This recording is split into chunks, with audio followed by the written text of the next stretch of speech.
Well, right now, U.S. senators are grilling senior defense officials about the withdrawal of military forces from Afghanistan and the collapse of the Afghan government. Defense Secretary Lloyd, Joint Chiefs of Staff Chairman Mark Milley, and the head of Central Command, General Kenneth McKenzie, are all testifying. The Biden administration has been widely accused of being unprepared for the fall of Kabul.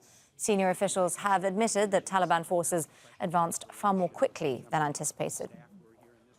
We helped build a state, Mr. Chairman, but we could not forge a nation.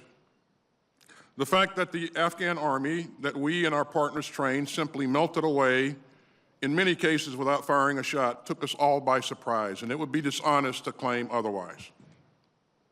We need to consider some uncomfortable truths. That we didn't fully comprehend the depth of corruption and poor leadership in the senior ranks. That we didn't grasp the damaging effect of frequent and unexplained rotations by President Ghani of his commanders. That we didn't anticipate the snowball effect caused by the deals that the Taliban commanders struck with local leaders in the wake of the Doha Agreement. And that the Doha Agreement itself had a demoralizing effect on Afghan soldiers.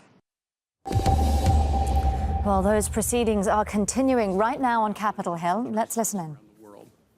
But to the families of those who have been deployed over and over again into Iraq and Afghanistan over the course of the last 20 years, they are relieved that America is now turning the page and rejecting the notion that we should be a nation in permanent war.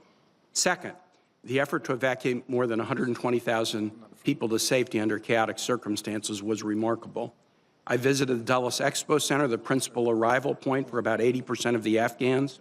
I also visited Fort Lee, the first of the 8 forts that process Afghans. And I visited with Afghans, our troops, the many federal agencies working together, NGOs. The competent and compassionate service on the American side and the deep gratitude among Afghans made a deep impression on me. We should do all we can to make that transition to a safe life in America as productive as possible. My chief criticism and question is this: why did the Afghan security force and civilian government collapse so quickly, and why did the U.S. so overestimate their capacity? The second half of the question, why we overestimated their capacity, is very important. To any who have said we couldn't see this coming, the members of this committee know that's wrong.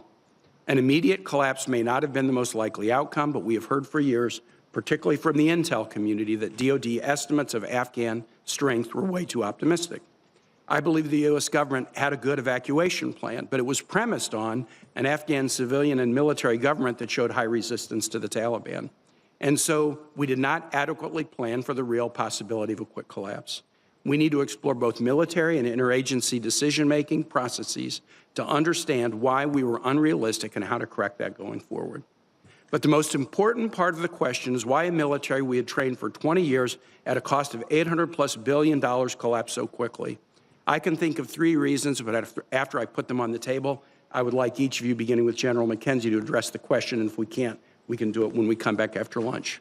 First, the lightning collapse may show that our training was insufficient and that it did not prepare the Afghan military to defend the country on their own.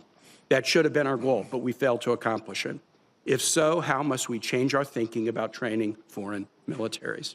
Second, the lightning collapse may not prove that the ANSF were poor fighters, but that they were demoralized. Did they lack confidence in their own political and military leaders? Were they demoralized by a 2020 peace agreement between the U.S. and the Taliban that didn't even include the Afghan government? Mr. Chair, I'd like to introduce the peace agreement for the record. Without objection. Did U.S. and allied funding deepen a culture of corruption that long predated our involvement? Even the best fighting force may give in if they have no confidence in their leadership. Third, the lightning collapse may show that we wanted things for Afghans that Afghan leadership did not want for themselves. We celebrated gains in public health and women's education, and we assumed that Afghans would fight to preserve those gains rather than allow the Taliban to take over. In other words, we thought we knew what Afghans wanted, what they feared, and what they would fight for. But was our belief, though well-intentioned, incredibly naive? We can't get 1/3 of Americans to take a COVID vaccine or accept the results of a presidential election. Do we really think we can transform the culture of another nation? So to each of our witnesses, when we return in the second round, I will ask you this question. Why do you believe the Afghan military and civilian government collapsed so quickly. With that, I'll yield back to the Chair. Well, let's bring in our Thank you very correspondent, much. Patty Culhane. She's watching proceedings for us Thank you, Mr. in Chair. Washington, D.C. Patty, some very tough questions there to answer today, including some, as we've been hearing, pointed ones about intelligence failures and I imagine also about civilian casualties. U.S. forces, American citizens, and They did bring up that drone strike, which when it first happened, General Mark Milley said was a righteous strike. It turned out that it was an aid worker and 10 Afghans died, including 7 children. On intelligence, I thought this was somewhat newsworthy. General Milley said that the intelligence was a complete failure. And he pointed to perhaps why. He said, look, we can point to how many guns and how many planes and how many helicopters and Humvees we've given them, but we don't know what the hearts of the soldiers are unless we have advisors on the ground with them. And he said we stopped putting advisors with them for 3 years. So another thing he said is one of the lessons they're learning is perhaps they try to make the Afghan military too much like the American military, trying to give them high-tech equipment when perhaps that's not what was needed. As for exactly how the Pentagon, though, didn't see this coming, the Pentagon likes to say they have a plan for everything.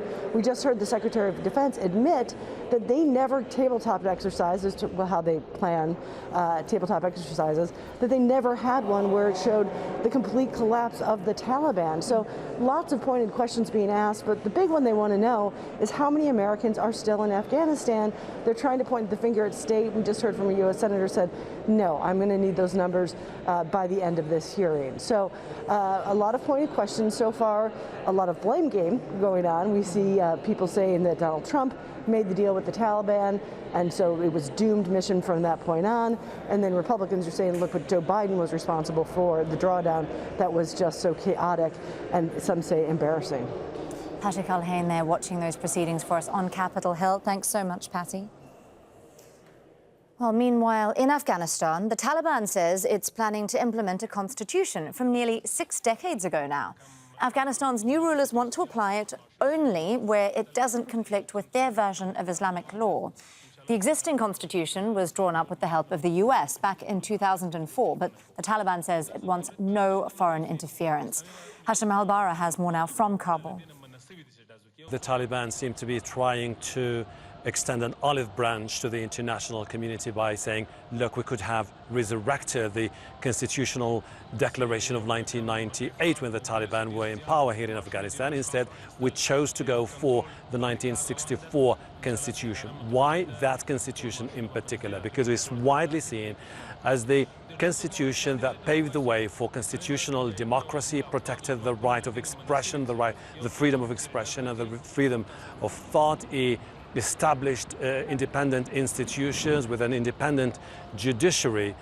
However, there's a caveat to that constitution. 1964 states that the king has the right to dissolve the parliament and appoint the prime minister. Under the current situation, it seems that the supreme leader of the Taliban, the Amir al-Mu'minin, the commander of the faithful, Haybatullah Akhundzada, will ultimately have the final say. He could be the one to fire the government and appoint a new parliament, dissolve the parliament, or decide that this provision is in conflict with the Sharia law and therefore it has to be changed. Well, let's now speak to Jennifer Mutavashvili. She's a non-resident senior fellow at the Atlantic Council's Eurasia Center, focusing on Central Asia and Afghanistan. She joins us now from Pittsburgh. Jennifer, this is a constitution that grants women the right to vote, but given that the Taliban says they'll eliminate any elements that they disagree with, what do you think it's actually going to look like? I don't think that they're implementing this constitution to give women the rights to vote. And they've been very clear that they don't think that democracy is the way forward. They're implementing this constitution to get political recognition, simply to establish a political order. But without a constitution, it would be very hard for them to have a government. So this constitution becomes very important for them instrumentally to get that kind of international recognition. And that they've said that they'll be able to cherry pick the parts of the constitution that they believe contradict their rule. And they've been pretty clear about democracy as not being symbolic of where they think the country needs to go. Well, there have been a lot of promises that Taliban rule this time round would take a more inclusive form, but there are obviously still no women in the caretaker government. Does this move, as you suggest, get them more of the legitimacy that they crave in the eyes of the world, or does that potentially backfire? I think it gives them a framework for governance. It creates, as the correspondent just said, as the story from Kabul said, it gives the head of the Taliban the right, sort of the power of a king, and he can then allow the government to create laws and dismiss laws as he sees fit. So it really gives authoritarian power. This, did create a constitutional monarchy. It wasn't a democracy. So, I don't think it does much in terms of changing much on the ground, but it does give a framework for laws. And I think this is just an incremental step that they're trying to use to get this recognition. Sure. If they are cherry-picking parts of the Constitution, then who right now decides what to keep and what to get rid of? It's the senior leadership. And they're using this as a bargaining chip with the international community. So they're using gender rights, they're using inclusivity as something that they can bargain with the international community in order to get aid. This is a very dangerous game that they're playing because on the one hand, they're selecting this constitution, not the 2004 constitution. They're going back to this constitution because they say that the 2004 constitution was created by the puppets, the puppet government. It was created by the United States and foreigners. So the 1964 constitution in their eyes is more pure. The danger with using women's rights and inclusivity as bargaining chips to get international aid is the Taliban are then going to fall prey to the same trap that they accuse the Ghani government of.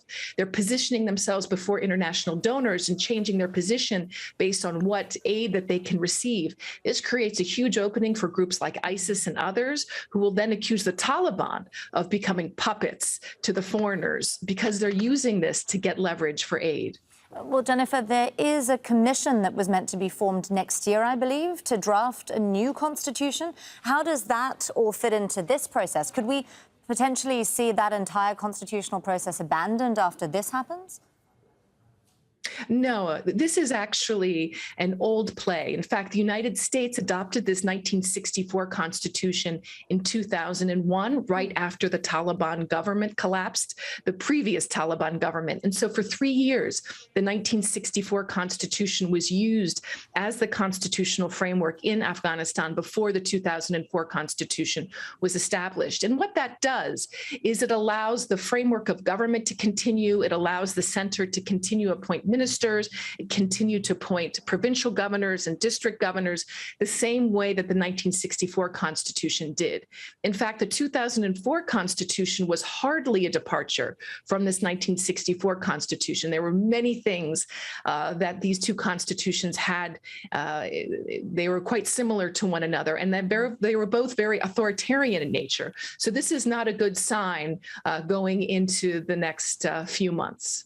Very interesting indeed. Jennifer Mutavashvili there, a non-resident senior fellow at the Atlantic Council's Eurasia Centre. Thanks so much for sharing your expertise with us on Al Jazeera. Thanks for joining us, Jennifer. Thank you.